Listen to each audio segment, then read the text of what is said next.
하나님 말씀은 구약성경 시편 45편 9절부터 17절까지 함께 받들어 읽겠습니다.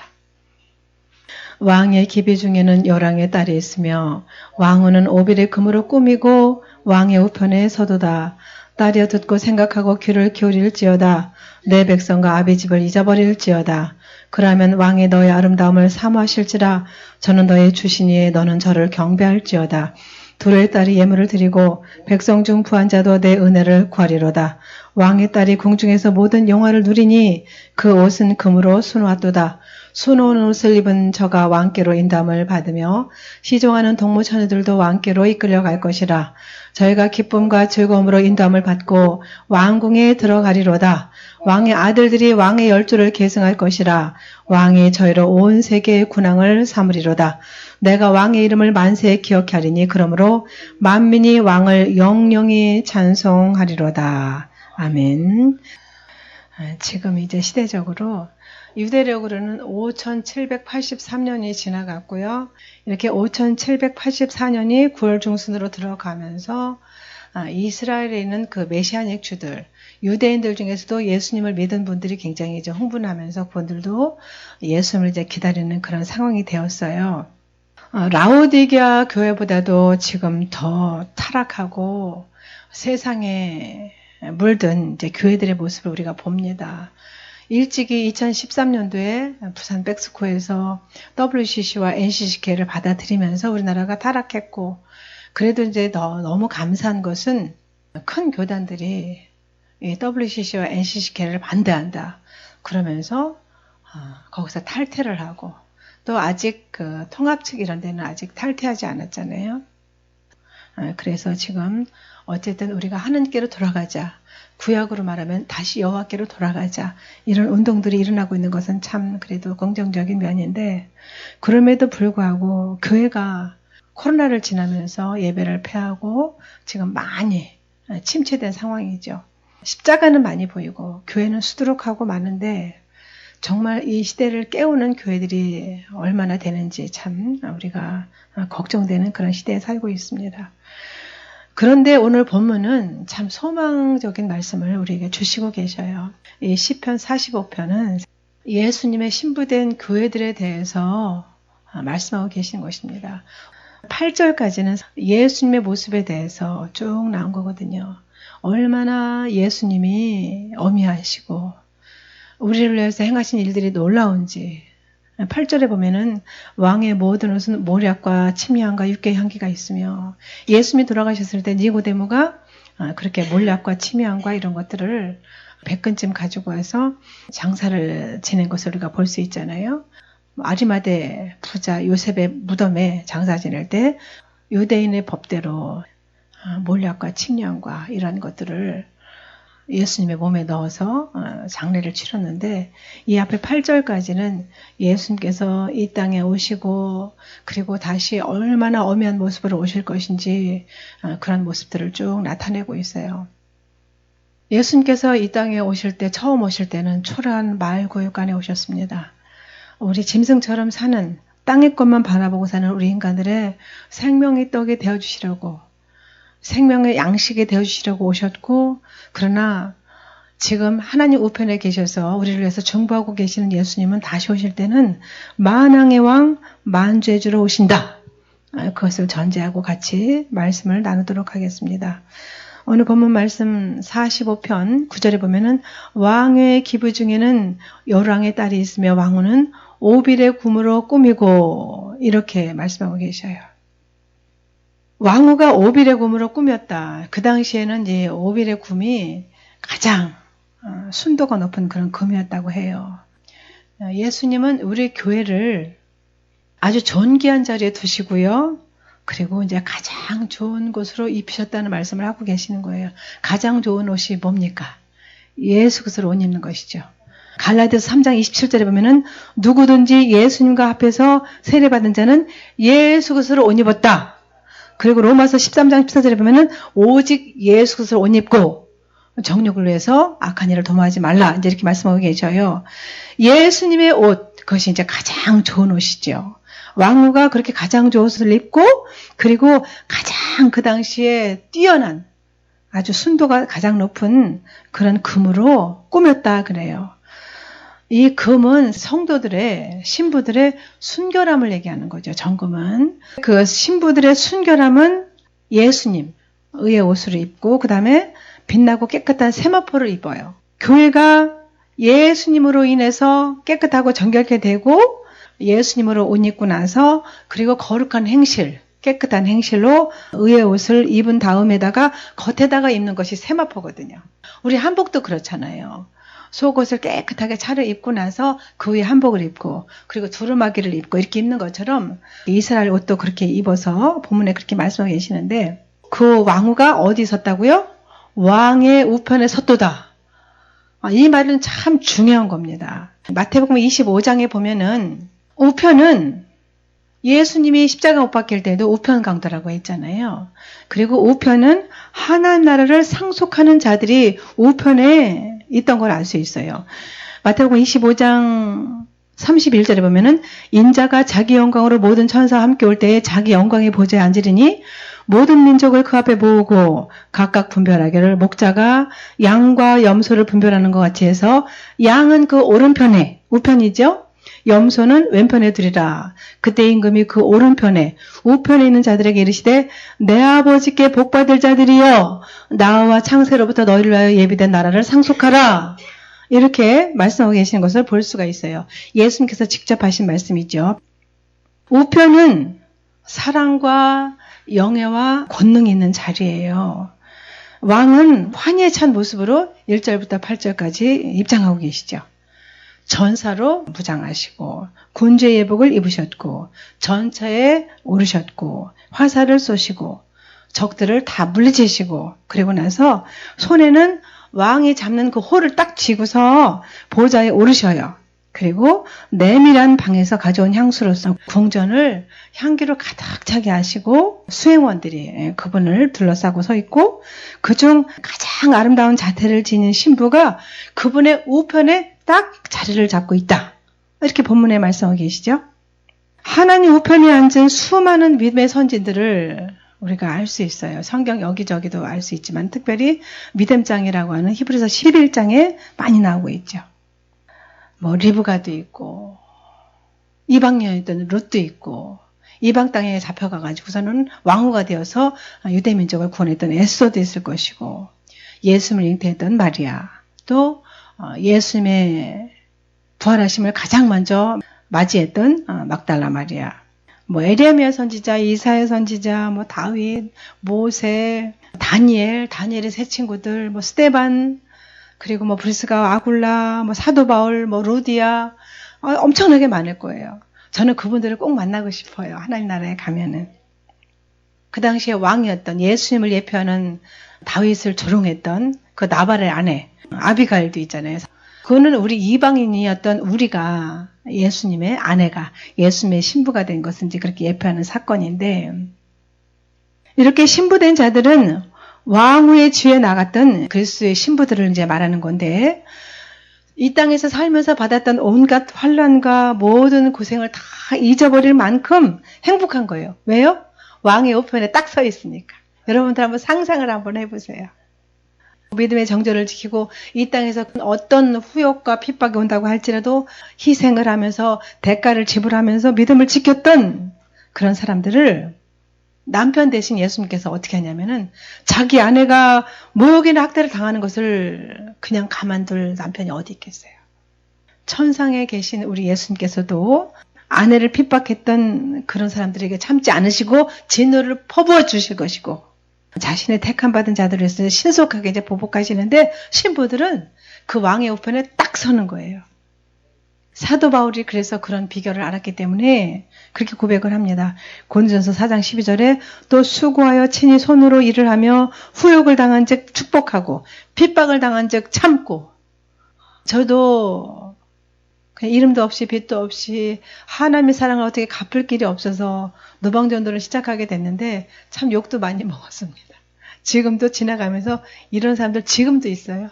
제가 이제 돌았다는 것이죠. 비쳤다는 것이죠. 오죽하면은 믿는 사람들조차 와가지고 제 귀에 그러는 거예요. 아줌마 같은 사람 때문에 나도 예수 믿는 사람인데 창피하대요. 왜 길에서 시끄럽게 떠드느니에요. 뭐 그러거나 말거나 저는 하나님께서 저에게 주신 사명이고 또 예수님이 그 사랑을 너무나 많이 받았기 때문에 그 사랑을 힘입어서 나가는 것 뿐이죠. 고린도서 6장에도 보면은 분명히 9절에 그렇게 말씀하고 계셔요.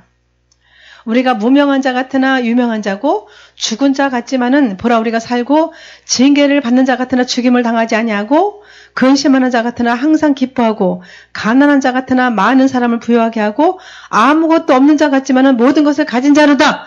예수님을 모신 사람은 모든 것은 가진 사람이라고 그렇게 말씀하고 계셔요. 할렐루야. 오직 모든 일에 하나님의 일꾼으로 자천해서 스스로 자기가 나서서 누가 시켜서 하는 것이 아니라 많이 견디는 것과 환난과 궁핍과 곤란과 그렇게 40에 하나 감한매를 5번이나 맞았기 때문에 매맞음과 갇힘과 요란한 것과 수고로움과 자지 못함과 먹지 못함과 그런 것들을 다 감당하고 진리의 말씀과 하나님의 능력 안에 있어서 의의 병기로 좌우하고 영광과 욕됨으로 말미암으며 악한 이름과 아름다운 이름으로 말미암으며 속이는 자 같지만 우리는 참되다. 이렇게 고린도후서 6장에 사도 바울은 고백을 하고 있어요. 우리 모두는 사실은 하나님 나라에서 유명한 자인 줄 믿습니다. 우리는 다 유명한 자예요. 우리가 얼마나 유명한 자인지 세상에서는 우리가 정말 별 볼 일이 없죠. 아, 저 사람 완전히 미친 사람 같아. 저는 뭐 형제들한테도 그런 소리를 들으니까 그냥 그런가 보다 합니다. 믿는 사람이나 안 믿는 사람이나 예수님 오시는 거에는 관심이 없어요. 그러나 10절에 뭐라고 말씀하셔요? 내 백성과 아비 집을 잊어버릴지어다. 그렇게 말씀하고 계십니다. 딸이여 듣고 생각하고 귀를 기울일지어다. 내 백성과 아비 집을 잊어버릴지어다. 이렇게 말씀하고 계셔요. 이사야서 43장 18절부터 20절까지 보면은 너희들은 이전 일을 기억하거나 생각하지 말아라. 내가 너희에게 세를 행할 것이다. 광야에 물들을 내고 사막에 강을 내어서 택한 내 백성으로 마시게 할 것이다. 이 백성은 내가 나를 위하여 지었나니 나의 찬송을 부르게 하려함이라. 이렇게 말씀하고 계셔요. 우리가 가족과 뭐 이 혈연, 지연 이런 것들을 끊는 게 참 쉬운 건 아닙니다. 늘 보고 살아야 되는 가족들을 어떻게 끊어요? 봐야죠. 명절 때라도 아니면 어머니 생신 때라도 이제 우리가 볼 수밖에 없는데 그렇게 세상에 속한 사람들하고 인연을 끊기가 쉬운 일은 아니지만은 위대하신 왕과 약혼한 하나님의 사람들은 그 일을 해내야 돼요. 끊어야 돼요. 물론 그분들을 완전히 끊고 절연을 하고 보지도 않고 이런 건 아니지만 마음에서 끊어야 돼요. 왜냐하면 그분들하고 친하게 지내면 그분들의 그 안일함과 세상에 속한 소욕들이 나에게 전염이 돼서 오기 때문에 끊어야 되는 거예요. 내 백성과 아비 집을 잊어버릴지어다. 이것은 두 마음을 품고 다른 데를 기웃거리는 약혼자를 받아줄 수가 없기 때문에 네 백성과 네 아비 집을 잊어버려라. 너하고 영적인 방향이 신앙의 방향이 틀리면은 마음에서 끊어라 그런 말씀이에요. 왜냐하면 예수님이 아닌 것을 기웃거리게 하는 그런 행동은 예수님의 그 거룩한 이름을 욕되게 할 뿐 아니라 신부들에게도 예수님으로부터 멀어질 수 있는 그런 고통스러운 일이 될 수가 있기 때문에 그러니까 결혼을 앞둔 신부가 아무하고나 만나지 않잖아요. 몸도 정결하게 하고 마음도 정결하게 하고 신랑을 기다리고 살아야 되는 거잖아요. 그래서 신랑이 기뻐하지 않는 친분관계는 모두 다 과감하게 청산을 해야 되는 거예요. 중립적인 태도도 사실은 과감하게 버려야 되는 거예요. 마음이 아프지만 그들의 영혼을 끌어안고 기도는 당연히 해야 되는 것이죠. 불의를 보고 가만히 있는 것도 사실은 동조하는 거잖아요.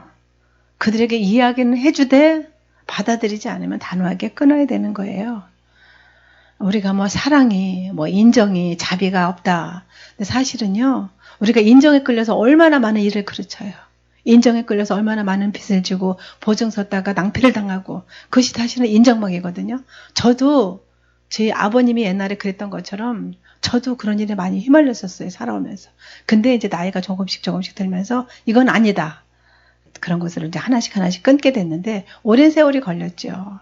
그런 것들이 마귀의 계획이라는 것을 깨달을 때까지는 시간이 걸렸는데 지금은 남의 짐을 질 때가 아니에요.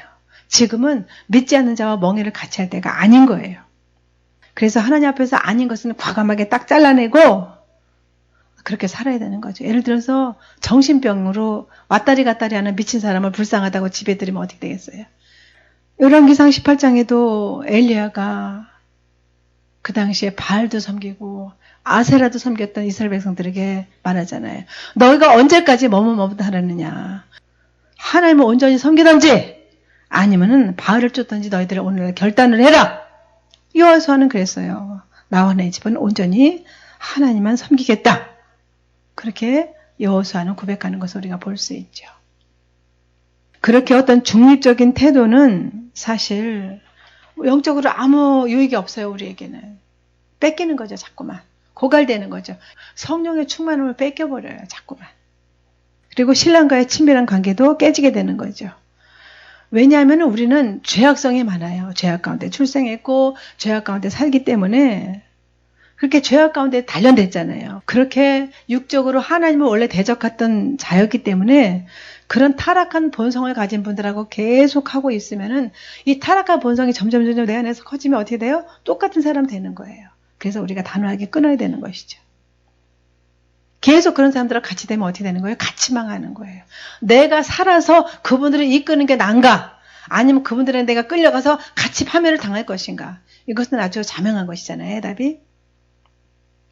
과감하게 개인의 악도 모두 당연히 버려야 되고 공동체의 악도 과감하게 제거하고 우리가 집 안팎을 매일 쓸고 닦아야 되는 것처럼 며칠만 쓸고 닦지 않아 봐요. 먼지가 켜켜이 쌓이고 머리카락이 수북수북하게 쌓이잖아요. 우리 집도.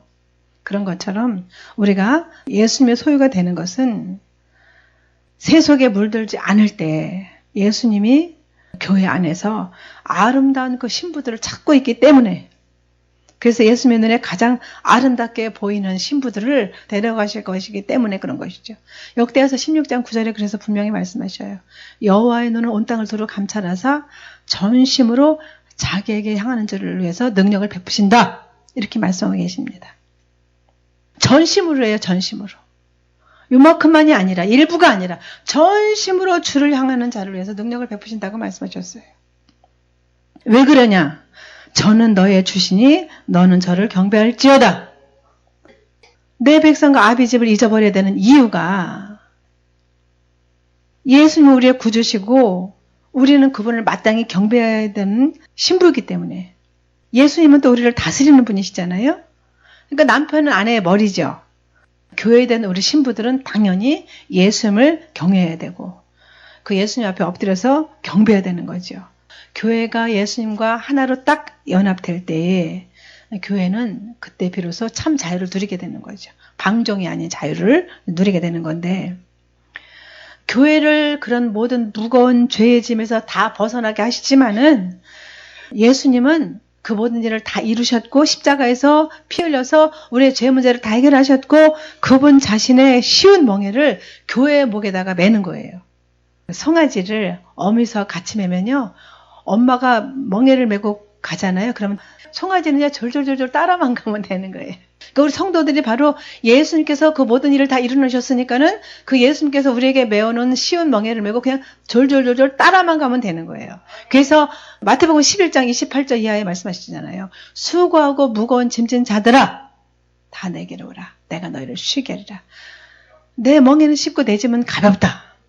우리의 모든 죄짐을 다 하나님 앞에 예수님 앞에 내려놓고 쉬게 되었는데 예수님이 우리에게 메어주신 그 쉬운 멍에를 매야 예수님의 길을 따라가야만 우리가 예수님의 신부로서 합당하다는 말씀을 하고 계시는 것입니다. 하나님을 온전히 섬기면은 가정 가운데 또 개인의 심령 가운데 이제 천국이 이루어지는 거잖아요. 하나님께서는 그런 것을 우리에게 허락하시기 위해서 저를 경배할지어다. 그렇게 말씀하고 계시는 것이죠. 12절에 보면은 또 두로의 딸이 예물을 드리고 백성 중 부한 자도 내 은혜를 구하리로다. 이렇게 말씀하셔요. 그 당시에 두로는 이사야서 23장에 나오는데 아주 강대국이었어요.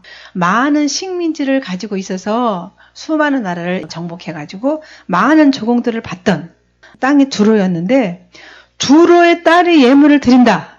이 두로는 이방인들의 대표격인 나라거든요. 근데 두로의 딸이 예물을 드린다는 것이 뭡니까? 그러니까 두로는 말하자면 이방인의 대표격이니까 불신자들, 우상 숭배자들의 어떤 대표격이잖아요.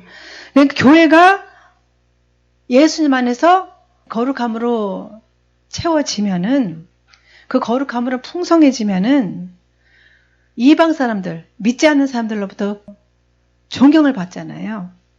그래서 주변의 그 불신자들이 감명을 받게 되고, 그리고 예수 믿는 사람들은 뭐가 다르구나. 그래서 그들이 마침내 하나님께 영광을 돌리면서 그들도 주께 돌아온다는 말씀을 하고 계시는 거예요. 야고보서 2장 5절에도 보면은 하나님께서 가난한 자를 택하사 믿음에 부요케 하사 이렇게 말씀하셨어요. 그러니까 오직 예수 그리스도를 바라보고 심령이 예수님을 인해서 가난한 사람들, 나는 예수님 아니면 못 살아요, 이러는 사람들을 통해서 하나님이 약속하신 그 나라를 유업으로 받게 된다. 이제 그렇게 말씀하고 계시는데, 교회의 중심에 하나님의 은혜가 충만하게 차면은, 은혜가 가득하게 채워지면은, 그거는 개인도 마찬가지죠. 은혜가 가득 채워지고 성령의 충만함에 채워지면은 물질적인 부유함은 그냥 따라오는 거예요. 금고가 가득 차고 재물이 넘치고 보화가 넘친다는 것을 우리가 이제 경험한 사람들은 알죠. 하나님의 계산법하고 인간들의 계산법하고 다르구나. 그런 생각을 제가 하게 됐는데, 자발적이고 헌신적인 마음으로 두로의 딸이 예물을 드리는 것처럼 그렇게 예물이 하나님께로부터 이제 오는 것이죠. 사람들의 마음을 감동시켜서 그런 사람들로 말미암아서 하나님의 일꾼들이 망설임 없이 어떤 추수 사역을 할 수 있도록 그렇게 하나님께서 채워주신다는 거예요. 하나님의 거룩한 그 사역을 수행할 수 있도록 하나님께서 모든 필요한 것들을 채우신다는 말씀을 하고 계시는 거예요. 예수님을 믿지 않던 사람들도 자발적인 마음으로 위대하신 하나님의 교회를 위해서, 예수님의 몸된 신부들을 위해서 예물을 드린다는 겁니다. 백성 중 부한 자도 내 은혜를 구하리로다. 이 말씀은 동일한 말씀이거든요. 그렇게 많은 것들을 가진 사람들도 돈으로 할 수 없는 일이 얼마나 많이 있어요. 지금 이제 앞으로 그런 일들이 계속 벌어질 거예요.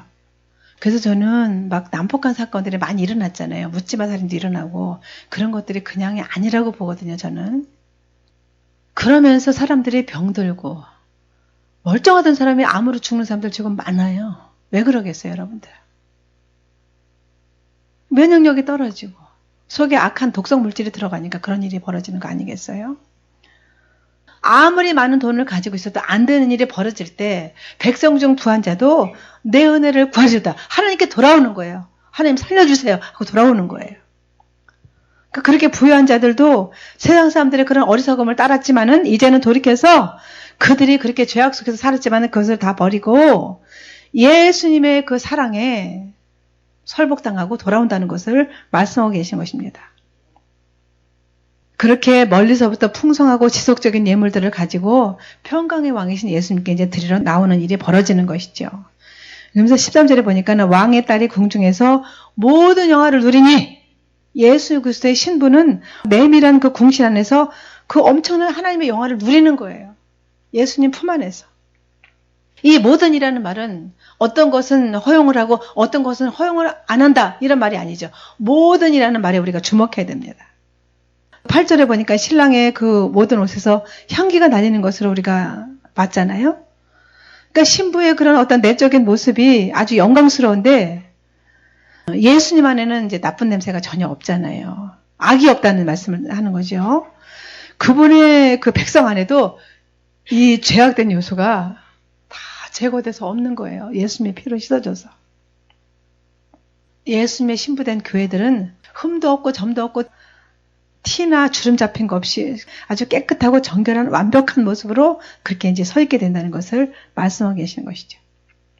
에베소 5장 27절에 보면은 주름 잡힌 것이나 티가 없이, 데살로니가서 5장 23절에도 보면은 영과 혼과 육이 흠없이 보존되기를 원한다. 아가서 4장 7절에도 보면은 나의 사랑 너는 순전히 어여뻐서 아무 흠이 없구나, 이렇게 말씀하고 계셔요. 13절 중간에 보면은 그 옷은 금으로 수놓았도다. 최상의 어떤 재료와 최상의 어떤 기량이 딱 만나가지고 예수님의 의의 옷을 입은 데다가 금으로 수놓은 옷을 입고 예수님 우편에 서 있는 거예요. 한번 생각을 해보세요. 얼마나 영광스러운지. 세상에 사람들이 손으로 놓은 자수 이런 거하고는 이제 비교가 안 될 거예요. 그러니까 하나님의 신부들을 위한 옷을 지으신 거죠. 하나님께서 직접 손수. 그 거룩한 솜씨로 신부의 영광과 그 아름다움을 최상으로 아무런 결함이 없는 온전한 옷을 입혀주시는 거예요. 가장 최상의 것으로 채우신다는 말씀을 하고 계시는 것이죠. 14절에 보니까 뭐라 그러셔요? 수놓은 옷을 입은 저가 왕께로 인도함을 받으며 최상의 모습으로 가장 아름다운 모습으로 꾸민 그 신부가 왕께로 인도함을 받는 거예요. 우리가 결혼식을 보면은 그날의 가장 아름다운 사람이 누구예요? 신부잖아요. 머리부터 발끝까지 얼마나 아름답게 꾸며줘요. 수놓은 옷을 입은 저가 왕께로 인도함을 받으며, 그러니까 천상의 결혼식에 성대하게 거행될 날이 이르는 거예요. 이거는 휴거의 절정이죠, 말하자면. 죽지 않고 살아서 이끌류 들거. 그렇게 들림 받아가지고 하나님의 가장 놀라운 행사인 하나님의 혼인잔치 자리에 들어가게 된다는 말씀하고 계시는 것입니다. 그렇게 결혼식 때에 왕후가 시녀들의 수종을 받으면서 왕이신 예수님께로, 남편께로 인도되는 모습을 보여주는 거죠. 영광스러운 나팔 소리가 울려 퍼지고 천군 천사들이 들러리를 서고 그리고 온 우주 만물이 경탄하는 가운데 어린 양의 그 안에 있는 신부의 영광이 다 드러나는 거예요. 거기서. 신부된 교회의 궁극적인 안식은 어디예요? 바로 예수님의 품 안이잖아요. 교회는 그 주권적인 은혜와 권능에 의해서 그 예수님의 품 안으로 딱 인도가 돼가지고 다시는 눈물 흘리는 것이나 통곡하는 것이나 아픈 것이나 죽는 것이나 사단의 모든 약한 계기가 조금도 헤아릴 수 없는 그 예수님의 품 속으로 인도가 되는 겁니다. 우리가 그것을 바라보고 지금까지 참고 인내하면서 믿음을 지킨 줄 믿습니다. 이렇게 순수하게 하나님의 그 놀라운 솜씨로 지은 의의 옷, 그리고 겉옷을 입고 금으로 수놓은 그 아름다운 옷을 입고 예수님의 신부로 인도가 되는 모습을 한번 상상을 해보세요. 시종하는 동무 처녀들도 왕께로 이끌려갈 것이라. 왕으만 가는 것이 아니라 함께 동역했던, 순수하게 동역했던, 교회가 다 예수님을 위해서 함께 동역을 하잖아요. 한 몸이 돼가지고. 그렇게 함께 사랑하고 섬기는 자들도 그날에는 이 모든 축복을 함께 누린다는 말씀을 하고 계시는 거예요. 그러니까 참된 일꾼들이란 예수님에 속한 자들이죠. 그리고 교회의 모든 그런 축복을, 그 행복을 공유할 특권을 가진 사람들이에요. 예수님과 더불어서 영원한 교제를 나눌 수 있도록 허락을 받은 자들이죠. 마음의 순수한 자들이라서 동무 처녀들 이렇게 표현하고 있는 거예요. 또 그 걸음이 순수한 자들 이런 뜻이 있어요. 시중하는 이것은 지금 완벽하게 같이 예비된 자들을 얘기하는 거죠. 아무리 교회 다니고 예수님을 입으로 시인해도 아직도 세상과 짝하고 있고 그 옷에 흠이나 점이나 티가 묻어 있으면 이 동무 처녀들에 속하지 않게 되는 것이죠. 예를 들어서 칼비니즘에 속해가지고 한 번 구원은 영원한 구원이다. 에베소 1장에 있는 말씀을 오해를 한 것이죠. 그런데 분명히 로마서 11장 22절에 보면은 하나님의 인자와 어미를 보라. 넘어지는 자들에게 준엄한 심판이 있다고 말씀하시죠. 그리고 요한계시록 3장 5절에 보면은 생명책에서 반드시 이름을 흐리지 않는다 그래요. 지우지 않는다고 말씀하시는 것이죠. 그러면 그거는 지울 수도 있다는 말씀이죠. 생명책에서 이름이 지워질 수도 있다는 말씀은 한 번 구원은 영원한 구원이 아니다. 이 말씀을 하고 계시는 것이죠. 그렇게 완벽한 모습을 하고 완전하시고 흠없으신 거룩하신 예수님께로 인도함을 받는 거예요. 15절에 보니까는 저희가 기쁨과 즐거움으로 인도함을 받고, 그러니까 혼인잔치는 지금 기쁨과 환희로 가득 찬 거예요. 신랑과 신부가 많은데 뭐가 필요하겠어요? 기쁨이 충만한 거죠. 이렇게 구속함을 받은 성도들이 그렇게 본향의 집으로 인도될 때 낙원에서 그 열릴 잔치가 얼마나 즐거울 것인지. 그러니까 성도들 자신의 그 기쁨도 엄청나게 크지만은 천사들의 즐거운 탄송으로 그 혼인잔치 자리가 환희의 외침으로 메아리치게 되는 거예요. 저희가 기쁨과 즐거움으로 인도함을 받고 왕궁에 들어가리로다. 왕이신 예수님께서 영원토록 다스리는 그곳으로 들어가는 거예요. 그러니까 완전한, 가장 안전한 그런 피난처로 들어간 거죠. 그러니까 대적의 손길이 미치지 않는 그곳으로 이제 들어가게 된 거예요. 아가서에 보면 4장 12절에 나의 누이 나의 신부여 너는 잠근 동산 같겠고 덮은 우물 같고 봉한 세미로구나 이런 장면이 나와요. 천국 열쇠를 가지고 계셔서 문을 닫으면 열자가 없다고 그러셨어요. 그러니까 그 잠긴 문 안에 우리가 이제 들어가는 거죠. 거룩한 그곳에 들어갈 이제 특권을 이제 소유하게 된 거예요. 그 은혜에 의해서 인도함을 받아가지고 영광 가운데 이제 들어갈 것을 말씀하고 계시는 거예요. 영화롭게 된 성도들이 천국의 들판에서 뭐 일하는 그런 일꾼들이 아니라 그 예수님과 함께 거하는 그 안에 거하는 아들들이 된 것이죠. 그 예수님의 피값으로 완전히 왕자가 되고 공주가 된 사람들이 왕궁에 이제 거할 그런 특권을 이제 얻게 된 것이죠. 예수님의 신부가 되어가지고 이렇게 영원한 승리를 얻어서 슬픔의 때를 잊어버리고 이 행복한 엄청난 환희의 때가 곧 이른다라고 하나님께서 위로하고 계시는 거예요. 그러면서 16절에 왕이 저희로 온 세계의 군왕을 삼으리로다 이렇게 말씀하고 계십니다. 7년 환란, 그러니까 환란 전에 예수님의 신부들을 데리고 오고 나서 7년 동안 천상에서는 혼인잔치가 열리죠. 그리고 이 땅에는 진노의 심판이 엄청나게 부어지죠. 그리고 7년이 지나고 나면은 예수님께서 휴거된 성도들하고 같이 예루살렘 감람산에 지상 강림을 하십니다. 지상 재림이라고도 하죠. 그리고 나서 천년왕국이 펼쳐져요. 거기서 왕노릇을 하게 되는 거예요. 예수님의 신부들은요. 천년 동안 왕노릇하는 거예요. 그리고 천년이 차고 나면은 그때는 이제 믿지 않고 죽은 자들, 그들은 아직도 땅속에 있잖아요. 그들은 영원 불지옥으로 떨어지는 것이고 예수 믿었던 사람들은 영원한 천국에서 이제 영생을 누리게 되는 것이죠. 그래서 천년왕국에서는 살아남은 사람들, 또 피난처에 하나님께서 숨겨놨던 이스라엘 백성들이 엄청나게 다시 불어나요. 그래가지고 천년이 막 끝날 때 무적행에 갇혔던 마귀가 풀려나가지고 다시 한번 그때 알곡과 가라지를 갈라내는 이제 그런 일들이 있게 되는 거죠. 왕이 되어서 이제 왕노릇을 하게 되는데 우리 성도들이 우리가 아무것도 한 것이 없잖아요. 그런데 우리가 예수님으로 말미암아서 왕들이 돼가지고 하늘나라의 기업을 얻어가지고 너는 10거울, 너는 50거울 이렇게 왕노릇을 하게 될 때가 다가온다는 말씀을 하고 계시는 것입니다. 그래서 요한계시록 22장 5절에 보면은 저희가 세세토록 왕노릇하리로다. 요한계시록 5장 10절에도 보면은 저희로 우리 하나님 앞에서 나라와 지상을 삼으셨으니 저희가 땅에서 왕노릇하리로다. 이렇게 말씀하고 계셔요. 왕의 아들들이 왕의 결조를 계승할 것이라. 위대하신 왕을 섬기는 일에 있어서 고대 성도들은 다 죽었잖아요. 그러나 영적인 후손들이 이제 빈자리를 다 채우잖아요. 그러니까 은혜의 줄은 결국 끊어지지 않는다는 말씀을 드리는 거예요. 그러니까 우리가 희생을 하고 대가를 치르면서 믿음을 지키잖아요. 그러면은 우리 영적인 후손들이 또 육적인 후손들이 그래서 우리가 끝까지 믿음을 지켜야 되는 이유는 단지 우리만 영광을 얻는 것이 아니라 나를 통해서 내가 믿음을 지키면은 우리 후손들에게도 하나님께서 그런 은총을 주신다는 말씀을 하고 계시는 것입니다.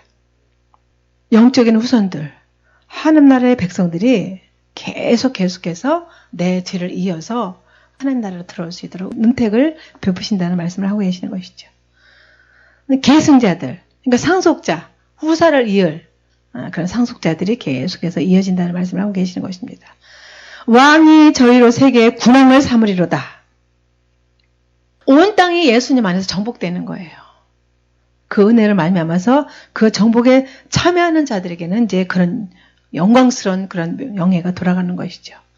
그러니까 예수님이 지상 재림할 때 그분과 함께 다스리는 것이죠.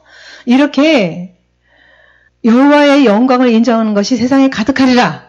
하박국 2장 14절과 이사야서 11장 9절에 그렇게 말씀하신 것처럼 온 땅에 온 세상에 하나님의 영광을 인정하는 것들로 이제 가득 차게 되는 것이죠.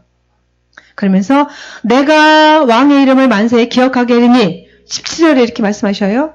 모든 인생들에게 예수님만이 만왕의 왕이시여 만주의 주인 것을 다 알게 되는 거예요. 몰랐던 사람들도 다 알게 되는 거예요. 그때는.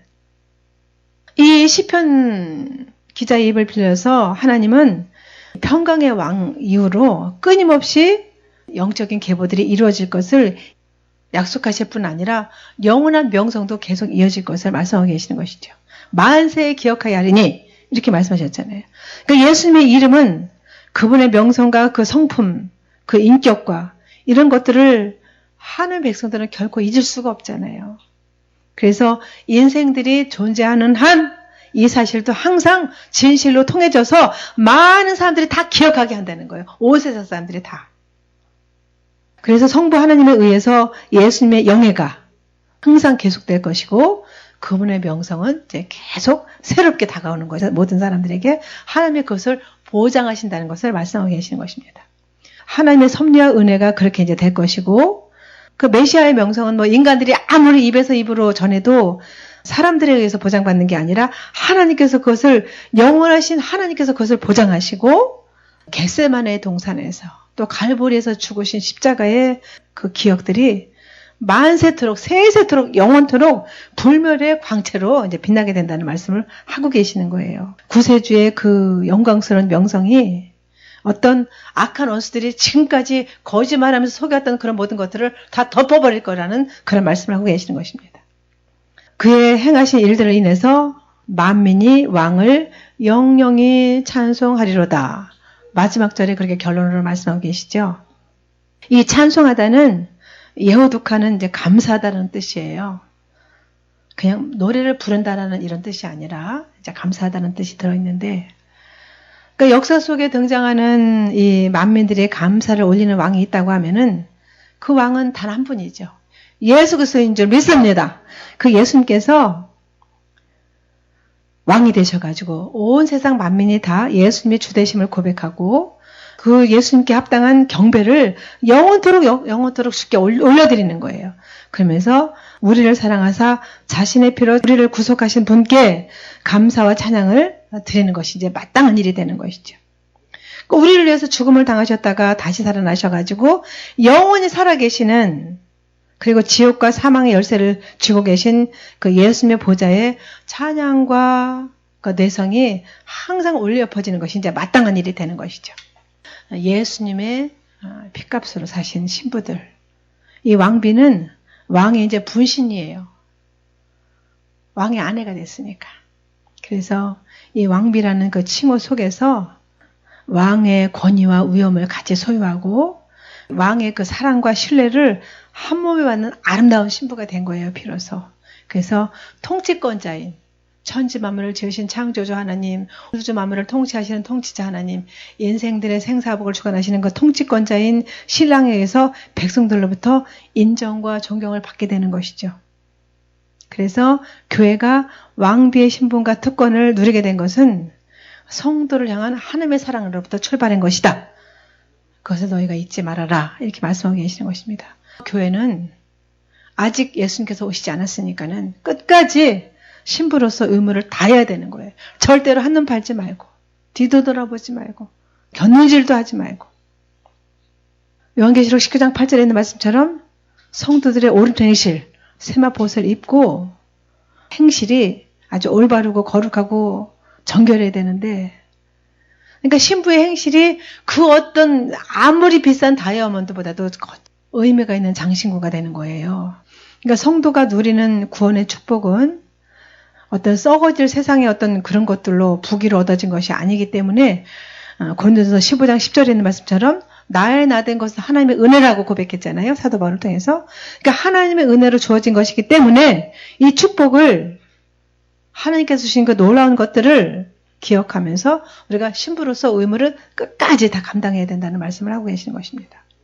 우리가 늘 순종과 감사와 경배로 하나님 앞에 몸을 드려야 되는 것이죠. 너희 몸을 하나님 기뻐하시는 산 제사로 드리라. 분명히 그렇게 말씀하셨잖아요. 신부는 이미 그 몸과 마음을 신랑에게 다 바쳤잖아요. 근데 신랑보다도 더 사랑하는 것이 신부에게 남아있다고 하면은 그것은 신부를 사랑하는 신랑에 대한 어떤 배신이잖아요. 모욕이 되는 거잖아요. 예수님의 몸된 우리 교회들이 왕께 경외를 표하고 오직 예수님만 사랑하고 복종하고 경배해야 된다는 것을 오늘 본문은 말씀하고 계시는 것입니다.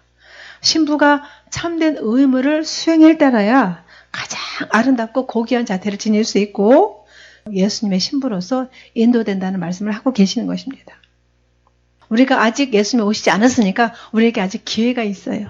지금까지는 그렇게 못 살았다고 할지라도 우리가 모든 옛사람을 벗어버리고 옛 행실을 다 버리고 하나님께로 온전히 회개하며 나아갈 때 하나님께서 은총을 주셔서 예수님의 신부로서 어엿하게 떳떳하게 서게 되는 저 여러분 되시기를 예수님 이름으로 축원합니다.